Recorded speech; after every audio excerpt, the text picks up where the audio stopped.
Queremos, hermanos, estudiar la Biblia. Y yo puse de fondo, ahí como pueden ver ustedes, una montaña. Pero des en cuenta, hermanos, que la montaña no tiene pico, no tiene cima. Y precisamente, hermanos, no se alcanza a ver la cima porque esta montaña representa la palabra de Dios. Pero la palabra de Dios es la palabra de Dios tiene una gran profundidad. La palabra de Dios es el pensamiento de Dios, es la revelación de Dios para nosotros los hombres y es insondable, es inescrutable. No podría ningún ser humano abarcar totalmente el estudio de la palabra. Pero nosotros, los que queremos estudiar al Señor y conocer su voluntad, nosotros hacemos algunos intentos y algunos esfuerzos por comprender la Biblia. Entonces, esos intentos que nosotros hacemos son como cuando nosotros trazamos un camino y por ese camino nos proponemos recorrer la montaña para poderla estudiar. Luego que terminamos de estudiar este camino, entonces nos metemos por el camino, abarcamos la montaña por otro lado y entonces procuramos comprenderla por este lado. Luego entonces nosotros tenemos otro camino, lo iniciamos para tratar de comprender la montaña y estudiarla por otro lado y finalmente pues lo hacemos por este lado. Cuando uno quiere estudiar la Biblia, uno utiliza caminos, uno utiliza métodos para poder ser organizado en su estudio de la Biblia y poder abarcar gran parte de la montaña insondable de la palabra de Dios. Pero hermanos, hay una realidad. Entre camino y camino todavía falta mucho por estudiar. Miren ustedes que entre camino y camino todavía hay un espacio no recorrido. Y ese espacio, hermanos, en algún momento lo iremos a recorrer o algunos nunca alcanzaremos a recorrerlo porque la palabra de Dios tiene una sabiduría insondable.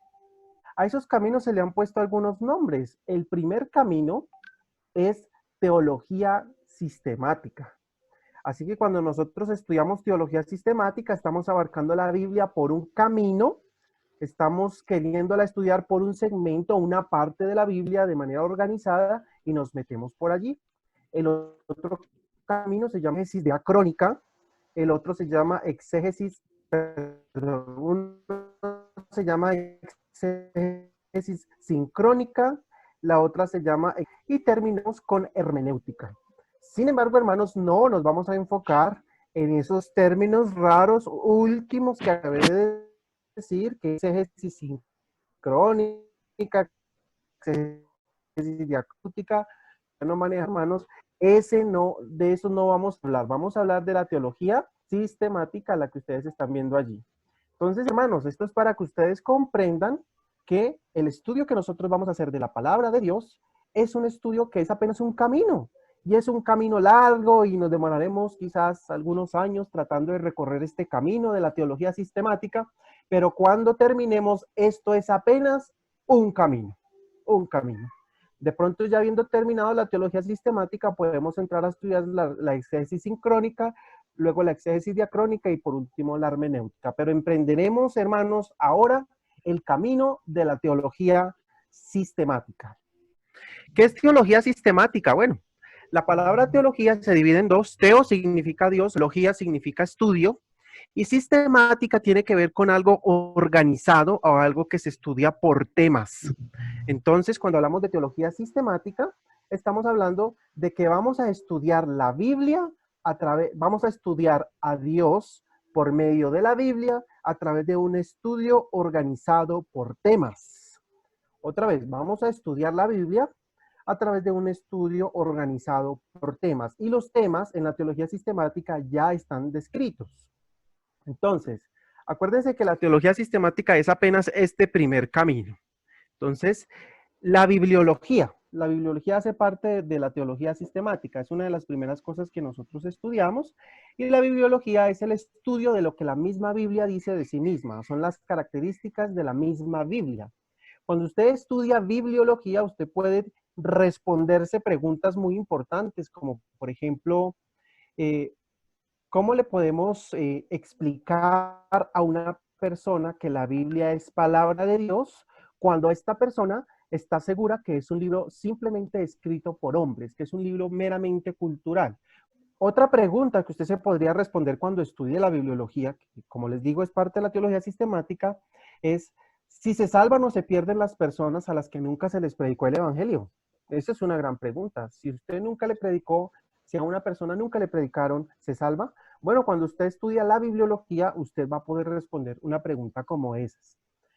¿Qué otro segmento tenemos en la teología sistemática? Tenemos la teología propia. ¿Y qué es la teología propia? La teología propia es la que estudia los atributos de Dios. ¿Sí?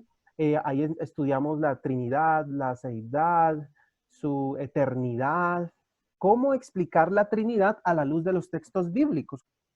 ¿Sí? Teología propia también usted puede explicar cómo es Dios. ¿Cómo es Dios? ¿Mm? Por ejemplo, cuando la Biblia dice allí en Génesis que Dios se arrepintió, ¿verdad? Ahí en Génesis capítulo 6, ¿cómo nosotros explicar que Dios se arrepiente? Cuando Números, capítulo 23, versículo 19, nos dice que Dios no es hombre para que mienta, ni hijo de hombre para que se arrepienta. Él dijo y lo hará, habló y no lo ejecutará. Entonces, ustedes están viendo que hay un texto bíblico que dice que Dios se arrepintió y hay otro texto bíblico que dice que Dios no se arrepiente. Si usted estudia teología sistemática y está en ese segmento de la teología propia, usted puede responder esa pregunta. Sí, Bien, ya comencé. otro segmento que usted puede estudiar en la teología sistemática es la cristología. Que la cristología es el estudio de la persona y obra de Jesucristo. Cuando usted estudia la cristología, usted puede responderse preguntas como, por ejemplo, si Cristo se encarnó cuando vino al mundo, antes de que se encarnara, ¿qué imagen tenía? Es una buena pregunta. Antes de que Cristo se hubiese encarnado, ¿qué imagen tenía? Preguntas difíciles, hermanos, como ¿qué le responderíamos a los testigos de Jehová cuando nos digan que Jesucristo era un ángel? Entonces, si usted estudia cristología, podrá responder preguntas como estas. Otro segmento de la teología sistemática, en el orden que lo han propuesto los estudiosos de teología sistemática, es la neumatología. Pues la neumatología es el estudio del Espíritu Santo, el estudio del Espíritu Santo. Y usted puede responderse una pregunta importante cuando estudia la neumatología, como por ejemplo, ¿será que nosotros le podemos o le debemos orar al Espíritu Santo? Bueno, esa es una buena pregunta que usted puede responderse cuando usted, estudiando teología sistemática, llegue a la neumatología. Así que, hermanos, ánimos a estudiar ánimo a emprender este camino de teología sistemática. Es un camino desafiante, pero es un camino bastante interesante de estudiar. Bueno, después sigue la antropología. ¿A qué le suena antropología? Bueno, antropología es el estudio del hombre, pero el estudio del hombre según la visión de Dios. Esa antropología bíblica, claro está. Y cuando usted estudia antropología, usted puede responderse preguntas, tales como si los niños que nacen pecadores o se vuelven pecadores. ¿Cómo sabemos eso? Pues bueno, estudiando la antropología, estudiamos algunas características del hombre y allí sabemos si el hombre nace pecador o se vuelve pecador. También podríamos estudiar cuál es la diferencia entre alma y espíritu, que esa es una de las grandes controversias de la iglesia, ¿no? ¿Cuál es la diferencia entre alma y espíritu? Algunos dicen ya tener clara la diferencia, sin embargo, las propuestas todavía tienen mucho. Estudiando antropología podríamos llegar a un acercamiento a este tipo de preguntas. Otra es la soteriología. Soteriología es una palabra rara, pero que es muy común en la teología. Soteriología es el estudio acerca de la salvación. Algunos le llaman a esta parte el ordo salutis o el orden de la salvación, y allí usted puede estudiar la salvación y responderse preguntas como, por ejemplo, ¿cómo se salvaban las personas en el Antiguo Testamento? Si hoy nos salvamos por fe en Cristo, ¿cómo se salvaban en el Antiguo Testamento? Esa puede ser una buena pregunta. Y usted se la responde cuando estudie soteriología. ¿O qué es la regeneración y qué es la conversión? ¿Cuál es la diferencia entre conversión y regeneración? Cuando usted estudia soteriología, a usted le van a quedar claros esos conceptos. Y también tenemos aquí en este largo camino de la teología sistemática la eclesiología. Y pues como su nombre lo indica, la eclesiología es el estudio de lo que dice la Biblia acerca de la iglesia. Y bueno, aquí hay muchísimas preguntas que nos podemos responder cuando estudiamos eclesiología, como por ejemplo, ¿cuándo empezó a existir la iglesia? ¿A partir de Adán o a partir de Cristo? Esa es una pregunta que no se ha respondido fácil por todos los estudiosos en la historia de la iglesia. ¿Mm? Pero cuando usted estudia eclesiología puede acercarse y puede tener una idea de cómo se resuelve esta controversia. ¿Cuántos pastores debería tener una iglesia? ¿Usted no se ha hecho esa pregunta? ¿Mm? Pues cuando usted estudia eclesiología, vamos a hacer un acercamiento y vamos a comprender cuántos pastores debería tener una iglesia. ¿Cuál es el procedimiento para nombrar un pastor o un diácono o un miembro de la iglesia? Todas esas preguntas se responden en esta área de la eclesiología. Y terminamos la teología sistemática cuando lleguemos, no hemos llegado a la cima, ¿sí? Pero lo último que tenemos aquí en el escalón es la escatología, y la escatología es el estudio de los tiempos finales. El estudio de los tiempos finales, pues no sobra decir que los tiempos finales, ese concepto de tiempos finales, pero pues no lo manejan todos igual, pero cuando usted estudia teología, usted responde preguntas como, ¿qué es el anticristo? ¿Qué es la marca de la bestia? ¿Qué es el milenio? ¿O qué es la tribulación y qué es la gran tribulación? Entonces, hermanos, el camino que vamos a emprender es un camino largo, pero es un camino interesante. Vamos a estudiar bastante, vamos a aprender mucho de la palabra de Dios y pues vamos a empezar hoy con el tema de bibliología. ¿Listo? Bueno, entonces continuamos. Bibliología. Ese es el primer peldaño, mis hermanos. ¿Cuánto nos demoraremos estudiando bibliología? ¿Quién sabe? Es una larga materia, pero pues es una materia muy interesante. Y el primer tema que han propuesto los estudiosos de la teología sistemática en la bibliología es la revelación. Es un tema muy interesante. Vamos a estudiar la revelación. ¿Qué será eso de revelación? ¿Alguno ha escuchado alguna vez algo acerca de la revelación? Yo sé que sí, hemos escuchado de revelación, pero no en los términos que lo vamos a ver. Hemos escuchado de revelación como a manera de sueños y de cuestiones místicas de las iglesias de hoy. No, eso no es revelación. Les voy a explicar qué es la revelación. Revelación. Revelación simplemente significa, mis hermanos, que Dios habla, que Dios nos dice quién es Él, o que Dios se muestra a nosotros. Dios se ha revelado a nosotros y nos dice quién es Él. Él se comunica con nosotros y nos explica de qué se trata su voluntad y quién es Él y cuál es la voluntad que quiere para nosotros. Dios no ha dejado al hombre a su propio entendimiento para que defina quién es Dios y qué debe hacer en la vida. ¿Cuál es su misión? Dios no le ha dejado al hombre definir esas cosas. Hermanos, Dios habla, Dios se comunica y Dios se muestra a nosotros. Y cuando hablamos de que Dios se ha mostrado y se ha dejado ver, eso es lo que nosotros conocemos en la teología como la revelación. O sea, lo que queremos decir ahí es que Dios no se está escondiendo del hombre, sino que Dios se está mostrando, Dios está hablando al hombre de manera permanente, de forma continua, porque Él quiere que nosotros le conozcamos. Para que nosotros le conozcamos, entonces Dios se muestra, Dios se manifiesta, Dios habla. Y eso significa revelación. Entonces, revelación es Dios habla, Dios se muestra. ¿Listo? La palabra revelación se puede partir en 3 pedacitos y quedaría más o menos así. Re es un prefijo que significa devolverse o darse la vuelta. Vela viene del latín velum, que significa velo, y que connota como oscuridad, como ignorancia, como ceguera. Y sion es un sufijo que denota acción o efecto.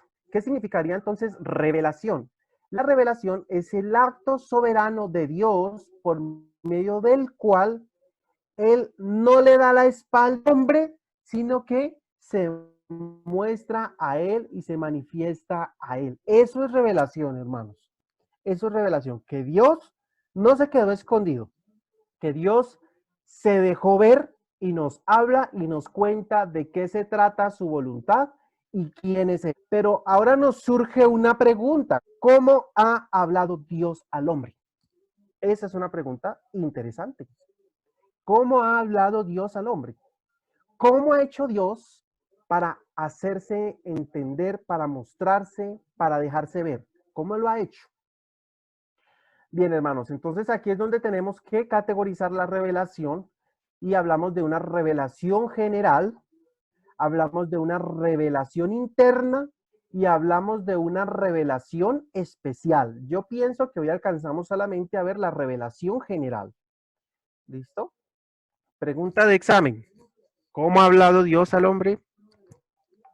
Ya sabemos. Revelación general, revelación interna, revelación especial. Bien, hablemos de la revelación general. Revelación general significa que Dios ha hablado por medio de su creación, pero lo que Él dice de sí por medio de su creación son atributos muy generales. No son cosas específicas de sí, sino que Dios dice verdades generales. Dios se comunica por medio de la creación y por medio de la creación Él nos está dando un mensaje sobre sí mismo. Es decir, que la creación es como un libro que tú puedes leer. Cuando tú la lees, la creación, tú vas a tener una idea acerca de Dios. Bien, eso es revelación general. Que Dios se revela a través de las cosas creadas y dice algo de sí, algo. Cuando miramos el Salmo 19, versículo 1, dice allí: los cielos cuentan la gloria de Dios y el firmamento anuncia la obra de sus manos. Miren lo que hace la creación con respecto a Dios. ¿Qué hacen los cielos? Los cielos cuentan, hablan y nos dicen algo acerca de la gloria de Dios. Cuando tú miras los cielos, tú tienes que concluir que Dios es grande y glorioso. Y dice, y el firmamento anuncia la obra de sus manos. Cuando miramos el firmamento nos está diciendo que fue obra, que fue hecho, que fue realizado por un ser poderoso y glorioso. Entonces mira que la creación ya te está comunicando algo de Dios. Y eso es el acto de revelación que Dios está haciendo de sí mismo a través de la creación. Eso se llama revelación general. Son conceptos muy básicos y muy importantes. Resulta, hermanos, que yo voy caminando por un lugar desértico y de momento me encuentro dentro de la arena del desierto un reloj. Cuando yo me pongo a mirar ese reloj, a detallar el reloj, descubro que ese reloj funciona de una manera extraordinaria. Tiene sus piezas bien encajadas, sus piezas bonitas, cada cosa tiene su función, cada cosa tiene su movimiento. ¿Y qué debo yo concluir cuando miro el reloj? Cuando yo miro el diseño del reloj, cómo funciona, yo debo suponer, por lógica, que detrás del reloj hay un relojero. ¿Qué significa eso? Que yo no concluyo de manera natural que el reloj es simplemente el fruto de la evolución o del azar. Porque el azar, como por ejemplo una explosión, no produce orden. Cuando yo miro el reloj, así como ustedes lo están viendo ahí en la pantalla, cómo funciona tan bien diseñado, significa que detrás del diseño hay un diseñador. Detrás del reloj hay un relojero y el diseño es el que me dice que hay unas manos que lo fabricaron.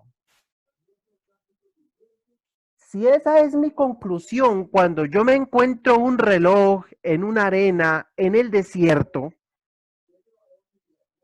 ¿cuál va a ser mi conclusión cuando yo miro el firmamento y miro, por ejemplo, el sistema solar? Miren ustedes allí el sistema solar. ¿Cómo ven esa imagen, hermanos? Miren que en la mitad está el Sol girando y alrededor del Sol de manera organizada y de manera maravillosa, los planetas están girando uno y otro sobre su propio eje, pero también cada planeta tiene su órbita y las lunas giran alrededor de él, todo en un orden cósmico y maravilloso. ¿Cómo puedo yo concluir cuando miro el firmamento que es obra de una explosión, que es obra del Big Bang, que hubo una explosión y de repente se formó este sistema solar tan maravilloso y tan organizado y que la Tierra está en una posición en ese sistema solar que si no estuviera allí no existiría la vida? Hermanos, la creación, las cosas creadas nos comunican que Dios existe, que Dios es el diseñador inteligente, todopoderoso, omnisciente que está detrás de las cosas creadas. Así que, hermanos, en la revelación general, Dios nos está diciendo cosas generales. Y una de las cosas generales y básicas que nos está diciendo Él por medio de la creación es que Él existe y que Él es poderoso y eterno y creador. Cada vez que tú mires algo que ha sido creado, tú debes concluir que Dios existe. Si tú de pronto estuvieses encerrado en algún lugar donde tú creas que no hay nada creado para contemplar, con el solo hecho que tú mires la palma de tu mano, tú observes tu mano y analices tu mano, tú te vas a dar cuenta, mi hermano, que tu mano está fabricada de una manera tan inteligente que los grandes estudiosos y científicos de hoy han querido replicar una mano, pero no han podido hacerla tan perfecta como la hizo nuestro Dios, en su funcionamiento, en su forma. Así que, hermanos, no tenemos excusa. Todo lo que ha sido creado siempre apunta a que detrás de eso hay un creador, porque nuestra mano tiene un diseño que implica que fue diseñada, no que fue producto del azar. Entonces, miren, hermanos, que estoy tratando de hacerles entender que la revelación general es que Dios nos habla de sí mismo por medio de las cosas creadas. Él habla de sí mismo por medio de la creación. Porque lo que de Dios se conoce les es manifiesto, pues Dios se lo manifestó. Este versículo está allí en Romanos capítulo 1, versículo 19, si quiere usted coger su Biblia y comprobar. Dice Romanos 1:19, porque lo que de Dios se conoce les es manifiesto, pues Dios se lo manifestó. ¿Qué nos dice esto? Que Dios se ha dado a conocer, ¿cierto? Hay algo que conocemos de Dios, nos dice este texto, algo que conocemos, pero lo que conocemos de Dios, según este versículo, es porque Dios lo manifestó, porque Dios se dejó ver. Cuando Dios se deja ver para mostrarnos algo de sí, acuérdense que eso es revelación. Pero aquí nos surge una pregunta. ¿Cómo? ¿Cómo Dios nos ha hablado? ¿Cómo Dios nos ha manifestado eso de Él? ¿De qué manera?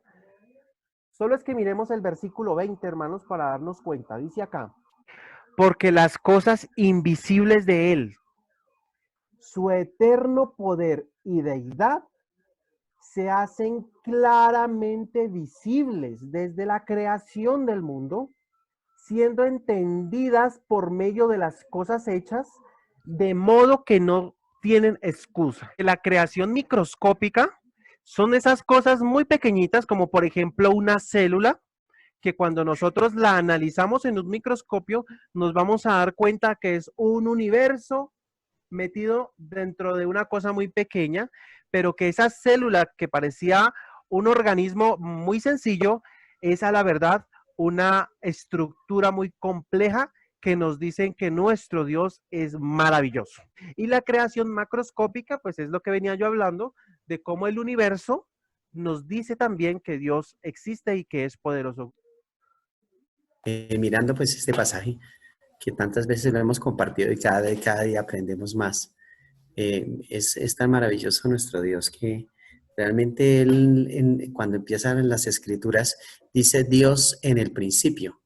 Él no empezó diciendo, vea, para que ustedes crean en mí, conózcame de pronto mi personalidad en el sentido, o mi fisonomía, o quiero, no, él simplemente, yo pienso que las obras hablan por el artista y Dios simplemente a través de su arte, de su creación, ha mostrado al hombre para que el hombre realmente lo exalte, lo adore, vea que Él es todopoderoso y que su poder es eterno. No tiene tiempos, pero también ha puesto algunas cosas en orden y es por los siglos de los siglos y permanece. Entonces vemos su divinidad, que es Dios, su omnipotencia, omnisciencia, omnipresencia. Vemos aquí de Dios y no es nada más que el amor del Señor, mostrando para que el hombre tenga la plena claridad que Dios existe. Realmente, pues el que dice que Dios no existe, tendría que ser ciego, sordo y tonto. Bien, hermano, muchas gracias. ¿Vamos bien, hermano? Hermano, yo tengo una pregunta. No. Viendo la creación, pues podemos comprender el eterno poder de Dios. Pero ¿cómo podríamos nosotros comprender la deidad propiamente dicha viendo la creación? La creación nos habla a nosotros como creador, como seres creados, como criaturas, pero la creación no nos habla a nosotros como a pecadores. La creación no se está dirigiendo a pecadores, la creación se está dirigiendo a todos los seres humanos como criaturas. Entonces la creación no nos dice más, no nos dice más, nos dice algunas cosas, pero la revelación general es una revelación insuficiente porque apenas dice algunos atributos de Dios, pero no dice todo, no dice todo. ¿Sí, hermano?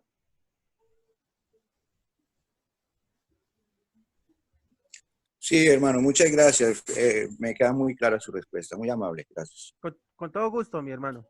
Ahora, pues yo puse este mismo versículo en Romanos, de Romanos capítulo 1, versículo 20, lo puse en la Biblia al día. Es una traducción más parafraseada y dice así, porque desde la creación del mundo, las cualidades invisibles de Dios, es decir, su eterno poder y su naturaleza divina, ve mi hermano lo que decíamos de naturaleza divina, se perciben claramente a través de lo que creó, de modo que nadie tiene excusa. Vamos a seguir desarrollando esto. Imagínense en esto, mis hermanos, nos vamos de viaje. Todavía no hay carritos de estos por aquí, pero nos vamos de viaje. Y resulta que mientras vamos viajando para la costa, nos encontramos con una montaña así.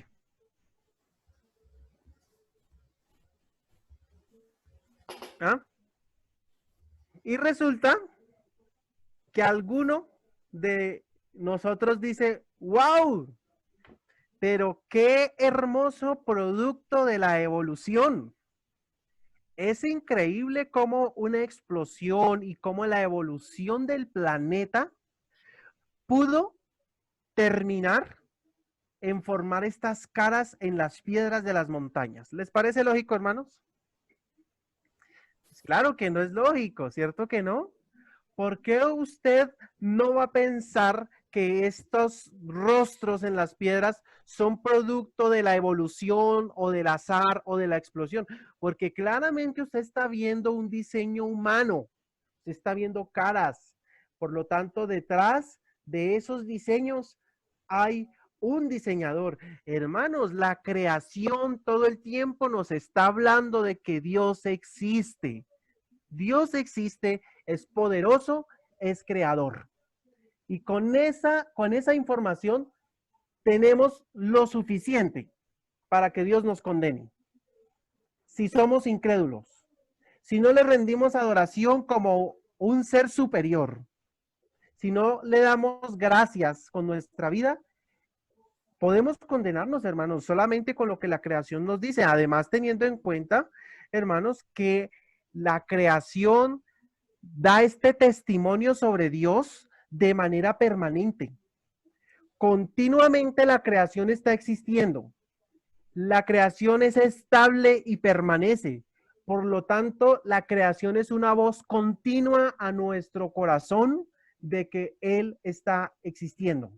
Él es un sermón continuo y es un testimonio continuo de su existencia, el universo. Pero ahora tenemos un problema, que nuestro pecado ha dañado nuestra percepción.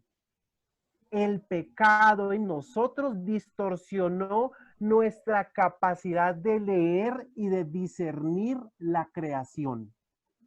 Ustedes saben que cuando Adán y Eva pecaron, ellos se escondieron de Dios porque empezaron a tener de Dios una idea distorsionada.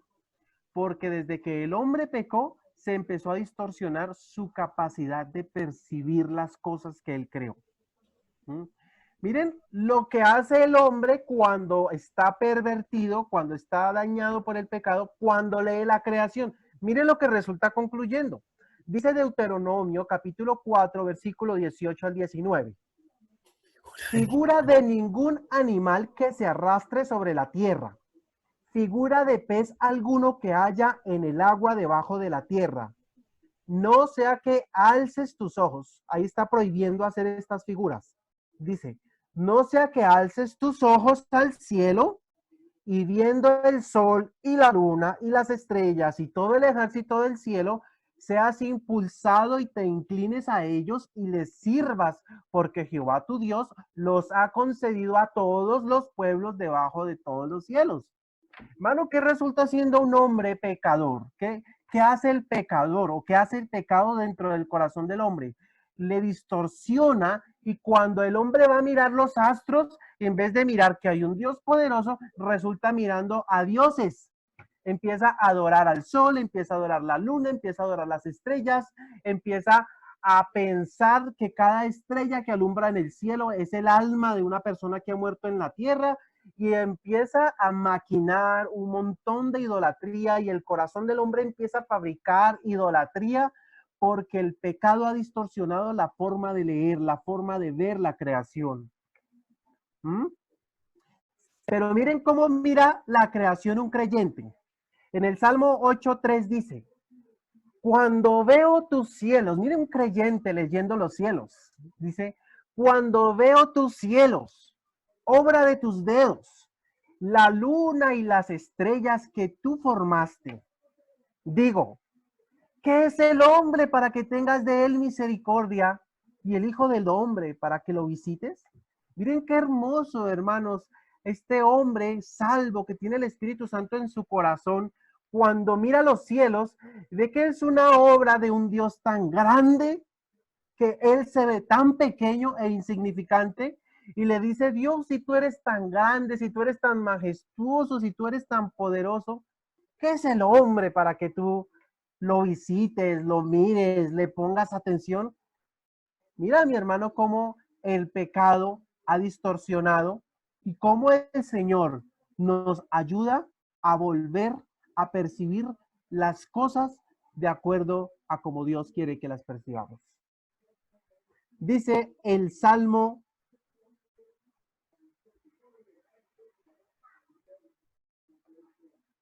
33, 6 al 9, dice, por la palabra de Jehová fueron hechos los cielos y todo el ejército de ellos por el aliento de su boca. Es un creyente. Él junta como montón las aguas del mar. Él pone en depósito los abismos. Tema a Jehová toda la tierra. Teman delante de él todos los habitantes del mundo. Porque él dijo y fue hecho. Él mandó y existió. Miren, es un creyente. Y cuando él empieza a contemplar la creación, él siente temor de la grandeza de Dios. ¿Cómo entendió la grandeza de Dios este hombre? Porque la creación que estaba mirando le comunicó a su corazón que Dios era majestuoso, grande y poderoso. Entonces miren que la creación sí nos habla. y sí nos dice que Dios es grande, poderoso, majestuoso, bueno, organizado. ¿Listo? Romanos capítulo 1, versículo 28 al 31, dice así.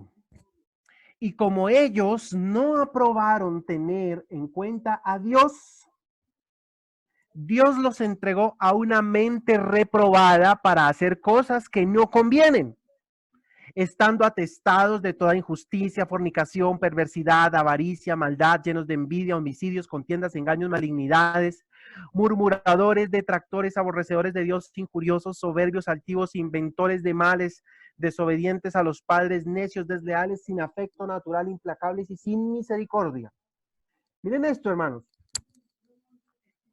El hombre, por su pecado, no comprende no quiere comprender, no quiere aceptar la grandeza y la soberanía que tiene Dios y cómo él debe humillarse delante de Dios. Eso no lo quiere hacer. Ellos no lo aprueban, dice ahí, ellos no quieren tener en cuenta a Dios como un creador, ¿sí? Y ahí vemos que la razón por la que no lo quieren aprobar es porque su corazón anda lleno de injusticia, fornicación, perversidad. Y ellos saben que si Dios existe, esa manera de vivir la tienen que corregir. Entonces, hermanos, aquí estamos dándonos cuenta cómo el problema del ateísmo, el problema del ateísmo no es un problema intelectual, el problema del ateísmo es un problema moral. Es simplemente que el hombre no quiere que Dios exista, repudia a Dios. Cuando la creación le habla de Dios, ellos dicen, no estoy de acuerdo, Dios no existe. ¿Mm? Pero esa es una consecuencia de su pecado, de estar atestados de maldad.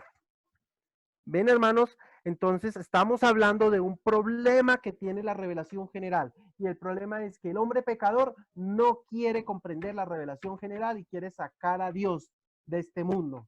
¿Ven, hermanos? Ahora, ya vimos el problema. Ahora miremos qué consecuencia tiene esto, hermanos. ¿Qué consecuencia tiene que nosotros no querramos creer en el Señor? No querramos aceptar el mensaje que Dios nos está dando por medio de la creación. Romanos 1:18 dice, porque la ira de Dios se revela desde el cielo contra toda impiedad e injusticia de los hombres que detienen con injusticia la verdad.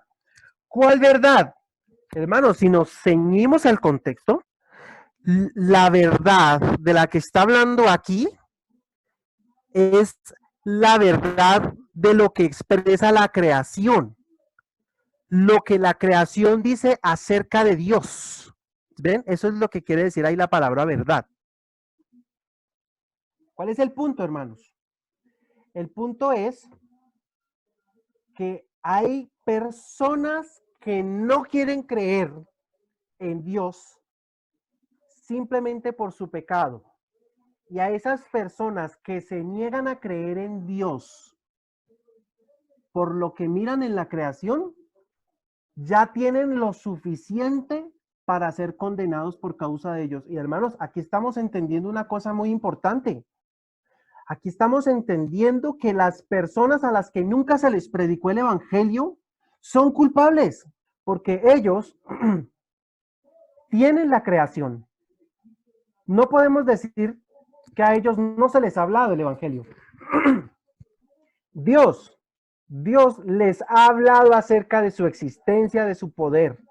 Y todos aquellos a los que no se les ha predicado el evangelio, que no quieren rendir su vida a Dios como criaturas de Dios y rendirle homenaje a Él por ser creador, ya tienen de por sí la ira encima de ellos y la condenación. La consecuencia de no querer creer en Dios por lo que la creación les da testimonio es la condenación, hermanos. Miren que el texto nos dice aquí atrás, se hacen claramente visibles. A mí me interesa esa palabra, claramente visibles. Dios no se está escondiendo, Dios está siendo muy claro en lo que quiere decir de sí mismo por medio de la creación. Es muy claro. No es algo complicado, es algo claro. Necesito que miren esta imagen y me digan qué significa esta imagen cuando usted la ve. Alguien, opine a alguien, dígame qué significa esa imagen, qué entiende, lo que sea que entienda.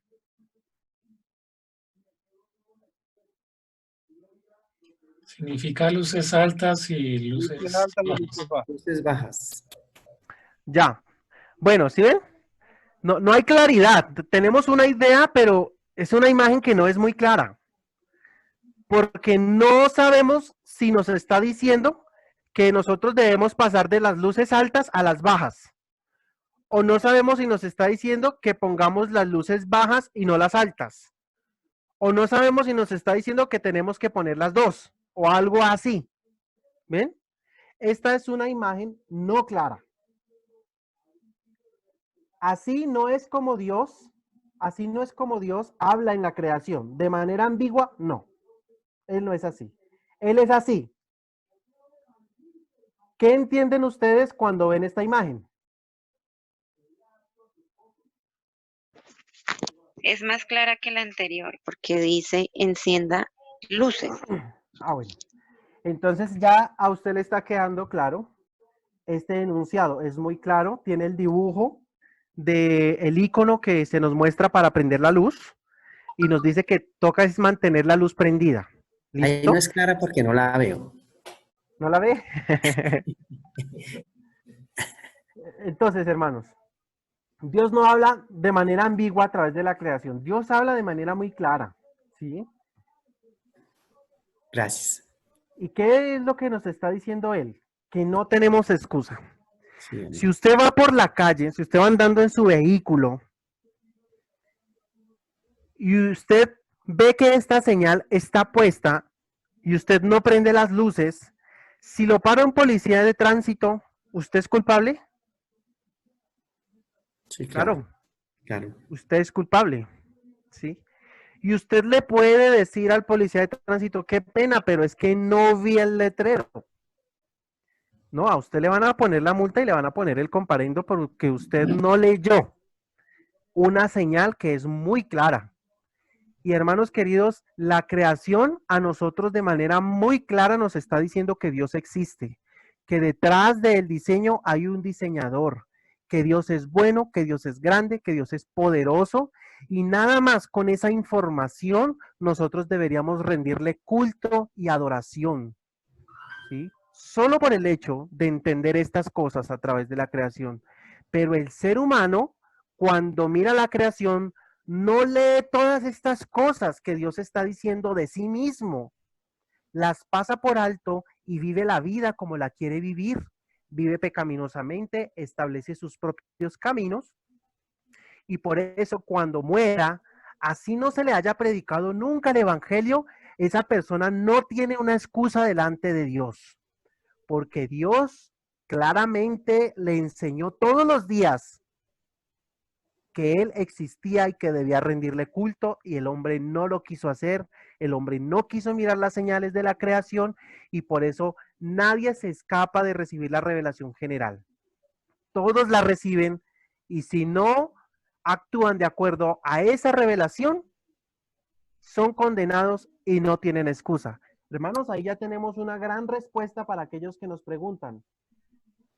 Y a las personas que nunca se les predicó el evangelio, ¿cómo Dios va a ser tan malo de condenarlas? Dios no es malo, la creación habla de manera clara todos los días que Él existe, que Él es bueno, y el hombre no le quiere rendir adoración. Entonces, justamente se condena, justamente se condena.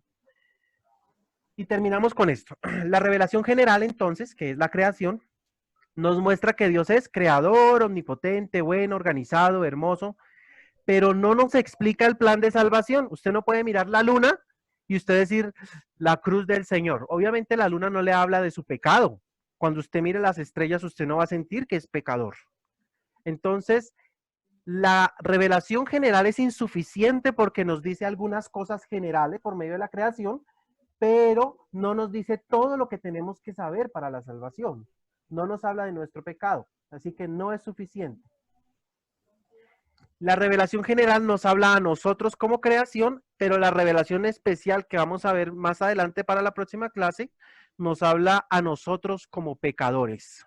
Nos habla a nosotros como pecadores.